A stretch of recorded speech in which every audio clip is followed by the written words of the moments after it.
네, 이번 시간에는 부가가치세 기본 개념을 좀 살펴보겠습니다. 네, 우선은 부가가치세가 무엇이고 언제 어떤 것들을 신고하는지, 그리고 납부할 부가가치세 및 환급받을 부가가치세는 어떻게 계산되는지 살펴볼 것이고요. 부가가치세 신고를 또 안 했을 때 어떤 불이익이 있는지 살펴보겠습니다. 네, 먼저 부가가치세란 상품을 판매하거나 서비스를 제공하는 과정에서 얻어지는 부가가치에 대한 세금입니다. 그림을 보시면 농민이 최초에 밀을 수확해서 부가가치를 생성을 했고요. 저희 빵 공장은 이 밀을 매입을 해서 3,000원에 다시 팝니다. 그러면 빵 공장은 1,000원에 밀을 사와서 3,000원에 판매를 한 것이니 2,000원어치 부가가치를 창출했다라고 볼 수가 있는데요. 부가가치세는 기본 세율이 10%이기 때문에 농민은 빵 공장에서 밀을 공급할 때 창출한 부가가치 1,000원에 10%인 100원을 더해서 빵 공장에 받게 되고, 빵 공장은 최종 소비자에게 3,000원에 공급하면서 부가가치세 10%인 300원을 더해 3,300원을 받습니다. 이때 빵 공장은 매출에 대한 부가세 300원에서 매입에 대한 부가세 100원을 차감한 200원의 부가가치세를 납부하게 되는데요. 결국에 빵 공장 입장에서는 2,000원, 창출한 부가가치 2,000원의 10%인 200원을 납부한다 라고 알 수 있습니다. 한 번 더 나아가서 저희는 수출 사업자가 대상이다 보니까 만약에 최종 소비자가 외국인이었다, 외국에 있는 사람이었다 라고 하면 저희 빵 공장은 국내에서 국외에 있는 외국인에게 물품을 공급하게 되는 것이고요. 이때는 수출을 한 것이기 때문에 0%의 세율이 적용이 됩니다. 그러면 3,000원에 공급했을 때 0% 세율이 적용이 되면 0원이 되고요. 부가세는 매입은 똑같이 1,000원에 10%이니까 매출에 대한 세금 0원에서 매입에 대한 세금 100원을 차감하면 마이너스 100원, 그러니까 100원을 환급받게 됩니다. 제가 지금 설명드린 거는 일반가세자 기준으로 설명을 드린 건데요. 간이가세자는 아까 말씀을 드렸지만 환급을 못 받아요. 그래서 수출 사업자가 간이가세자를 하는 경우는 극히 드물 거라고 생각을 해서 앞으로도 일반가세자 기준으로만 설명드리겠습니다. 다음 부가세 신고 납부 일정입니다. 부가가치세는 과세 기간별로 매출액과 매입액을 각각 계산을 하고요. 그리고 매출에 대한 부가세를 집계하고 매입에 대한 부가세를 집계해서 차가감하게 됩니다. 과세기간은 반기 단위로 상반기와 하반기를 1기와 2기라고 하고, 반기가 끝날 때마다 다음 달 25일까지 부가가치세를 신고, 납부하도록 되어 있습니다. 그런데 반년치 세금을 한 번에 납부하게 되면은 사업자도 세금 부담이 상당할 수밖에 없기 때문에 반기를 또 반으로 나누어서 예정신고라는 것을 해야 되는데요. 저희 개인 사업자나 법인 사업자 중에서도 소규모 사업자들은 이런 것들도 부담이 되다 보니까 세무서에서 직전 신고 납부했던 부가세의 절반을 납부하도록 고지서를 보냅니다. 이게 예정고지라고 하고요. 사업자가 예정고지서로 부가가치세를 먼저 납부를 하게 되면 반기에 대한 확정 신고를 했을 때 먼저 냈던 예정고지에 대한 세금을 차감하고 나머지만 납부하게 됩니다. 그러면 부가가치세 신고 대상 거래가 어떤 것들이 있는지 살펴보겠습니다.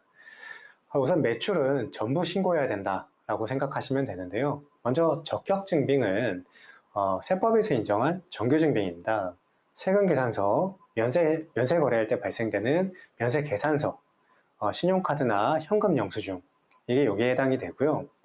수출 거래할 때 발생되는 수출신고 필증 또는 수출 정산서 등등 모든 거래도 적격증빙과는 별도로 합쳐서 신고를 해야 합니다. 반면에 매입은 적격증빙만 반영을 할 수 있는데요. 적격증빙 외의 거래는 매입 시에 부가가치세가 붙지 않기 때문입니다.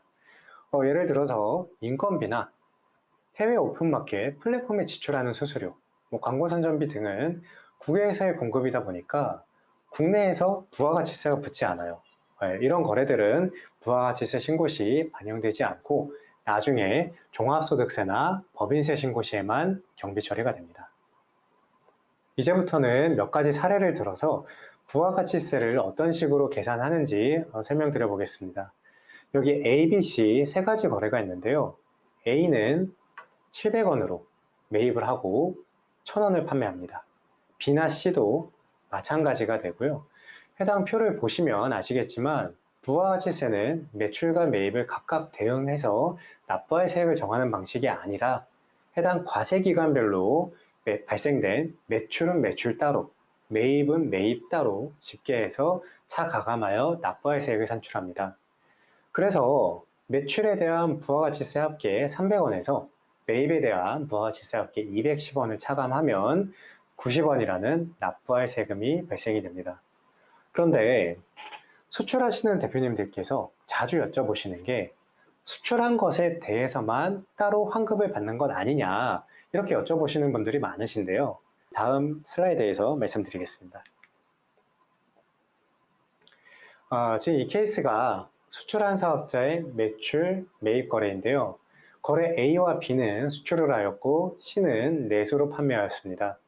이때 A와 B에 대한 부가가치세만 별도로 신고하고 환급받는 게 아니라 좀 전과 마찬가지로 해당 과세기간의 모든 매출에 대한 부가가치세를 집계하고 여기에 매입에 대한 부가가치세 합계를 차감해서 납부 또는 환급받을 세액을 결정하게 됩니다.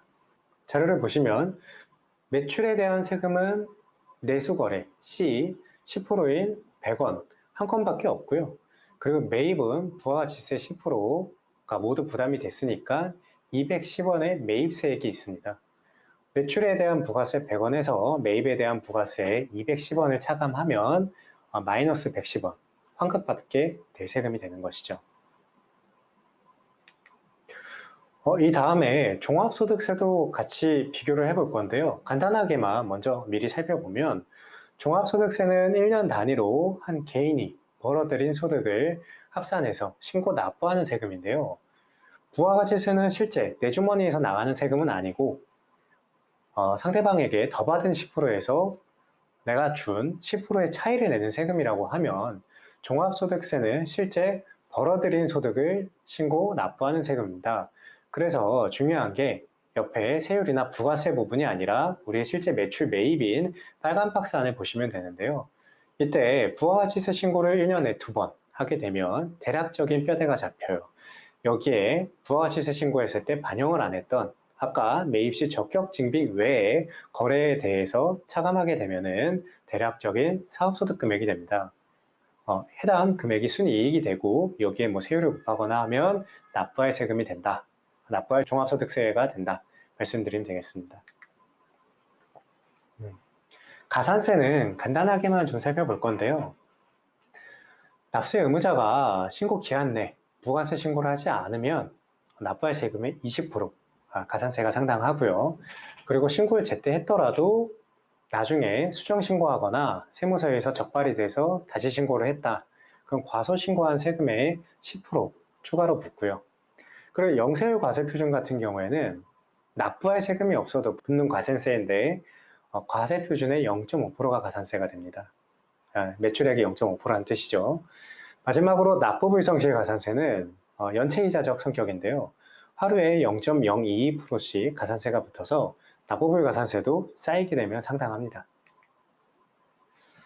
마지막으로 가산세 감면인데 1개월 이내에 수정신고하면 90%까지 감면을 받으실 수도 있고요. 최대 90%부터 최소 10%까지 감면받을 수 있다.